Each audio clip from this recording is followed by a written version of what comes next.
Hello दोस्तों, आप सबका स्वागत है अवनीश क्लासेस यूट्यूब चैनल पर। दोस्तों, आज हम शुरू करने जा रहे हैं राजस्थान का इतिहास। दोस्तों, राजस्थान के इतिहास को समझने से पहले हमें इतिहास शब्द के बारे में जानना आवश्यक है। इतिहास जो शब्द है वो क्या है? दोस्तों, इतिहास दो शब्दों से मिलकर बना है। कितने शब्दों से? दो, इति और हास। इति का मतलब पूर्व में और इति का मतलब होता है पूर्व में, और हास का अर्थ होता है घटित होना। ठीक है दोस्तों, इतिहास का मतलब क्या हुआ? पूर्व में घटित घटनाएं।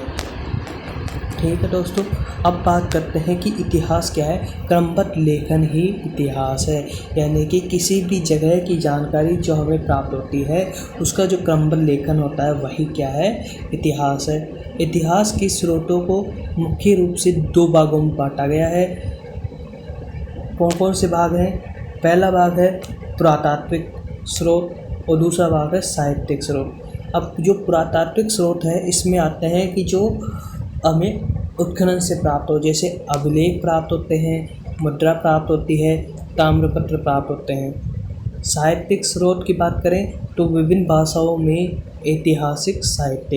ऐतिहासिक साहित्य का मतलब है कि जैसे राजस्थान में अनेक विद्वान हुए, जैसे सूर्यमल मिश्र हैं, मोहनोट नैंसी, इनके द्वारा जो विभिन्न भाषाओं में ग्रंथों की रचना की गई, ऐतिहासिक साहित्यों की रचना की गई, वो साहित्यिक स्रोत के अंतर्गत आते हैं।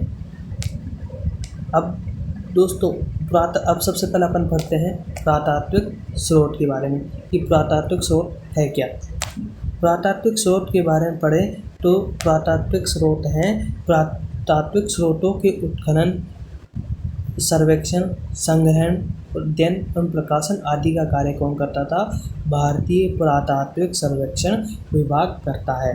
अब दोस्तों, भारतीय पुरातात्विक सर्वेक्षण विभाग की स्थापना कब हुई, किसके नेतृत्व में हुई, इसके बारे में जानना जरूरी है। दोस्तों, भारतीय पुरातात्विक सर्वेक्षण विभाग की स्थापना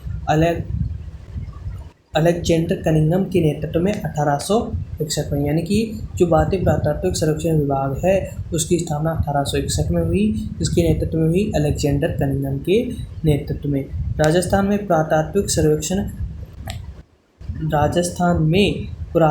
सर्वेक्षण कार्य सर्वप्रथम 1871 में प्रारंभ करने का श्रेय किसको है? ACL कार्लय। यानी कह सकते हैं कि राजस्थान में पुरातात्विक सर्वेक्षण कार्य कब प्रारंभ हुआ? 1871 में हुआ। किसने किया? ACL कार्लय ने किया। सन 1902 में जॉन मार्शल के द्वारा इसका पुनर्गठन किसने किया? जॉन मार्शल ने 1902 में।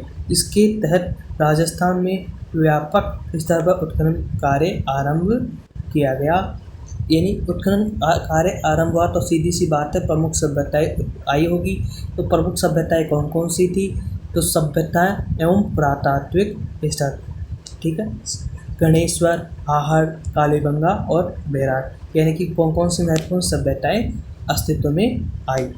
तो अब अपन बात करते हैं कि राजस्थान के इतिहास में प्रमुख भूमिका किन किन लोगों ने निभाई है। तो दोस्तों, सबसे पहले अपन बात करें कर्नल जेम्स टोड। किसकी बात करते हैं अपन? कर्नल जेम्स टोड की बात करें। इनका समय काल था 1782 से 1835। राजस्थान इतिहास का पिता या पितामह कहा जाता है। सन 1800 ईस्वी में ईस्ट इंडिया कंपनी की सेवा में शामिल हुए। 1818 मेवाड़ के प्रथम पॉलिटिकल एजेंट बने। यानी कह सकते हैं कि कर्नल जेम्स टोड जो थे उनको 1818 में मेवाड़ के प्रथम पॉलिटिकल एजेंट बनाया। और दोस्तों, इन्होंने ही मेवाड़ अंग्रेजों के बीच संधि करने में महत्वपूर्ण भूमिका निभाई थी। राज्य के इतिहास से संबंधित सामग्री जुटाने में इनके गुरु यति ज्ञानचंद का विशेष योगदान रहा। यानी कि जो कर्नल जेम्स टोड थे इनके गुरु कौन थे? यति ज्ञानचंद, जिनका इनके प्रति विशेष योग था, क्योंकि इन्होंने कर्नल जेम्स टोड को राज्य के इतिहास से संबंधित सामग्री जुटाने में मदद की। अब ये जो कर्नल जेम्स टोड थे इन्होंने सामंतवादी व्यवस्था को कर्नल जेम्स टोड ने सामंतवादी व्यवस्था को क्या नाम दिया था? फ्यूडलिज्म नाम दिया। क्वेश्चन पूछा हुआ है तो ऐसा है नहीं कि आ नहीं सकता। उसके बाद आता है रियासत राजा एवं सामंतों के बीच विवाद को निदानित करने के लिए कौलनामा तैयार किया। राजस्थान में इतिहास का संकलन उन्होंने अपनी 2 पुस्तकों, राजस्थान के जो इतिहास था उसका संकलन उन्होंने अपनी 2 पुस्तकों में किया, जिन्हें उन्होंने अपने गुरु यति ज्ञानचंद्र को समर्पित किया। इनका जो यात्रा वृत्तांत है वो कौन सा है? Travelling in western India. ये कौन सा इतिहास इनका?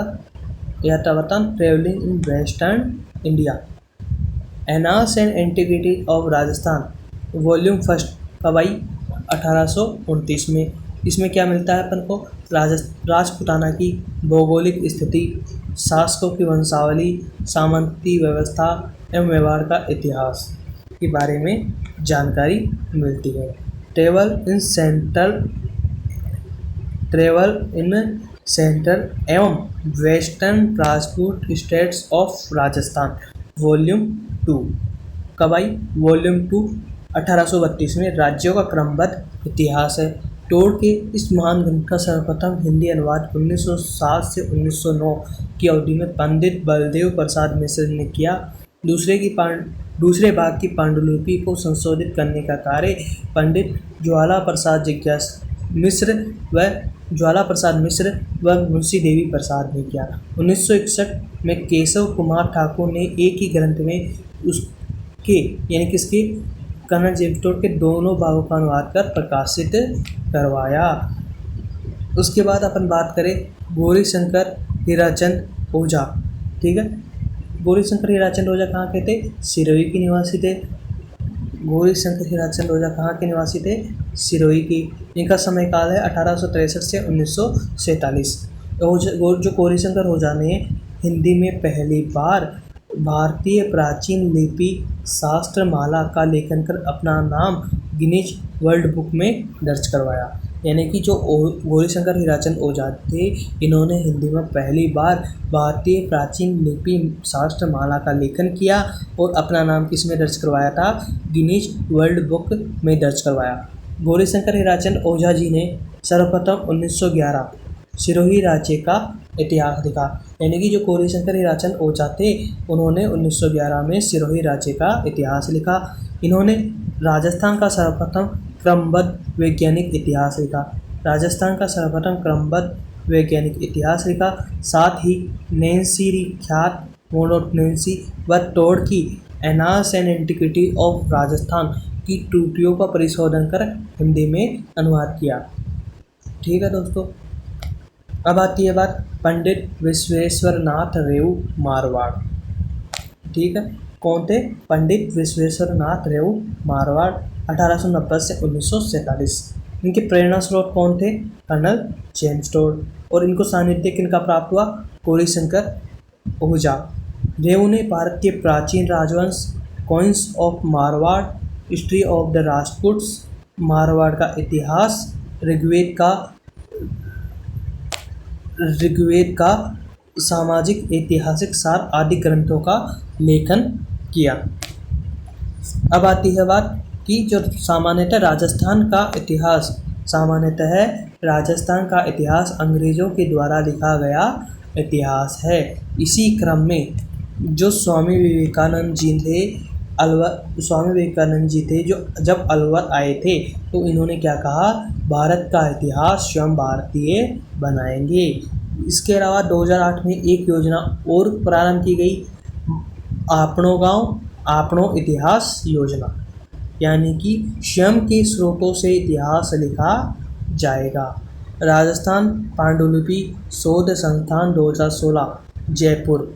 राजस्थान की साहित्यपरक जातियों चारण, भाट, राव, ढाडी के माध्यम से नवीन तरीके से इतिहास लिखना। यानी कि जो राजस्थान की साहित्यपरक जातियां हैं, चारण, भाट और राव है और ढाडी है, के माध्यम से नवीन तरीके से इतिहास लिखना।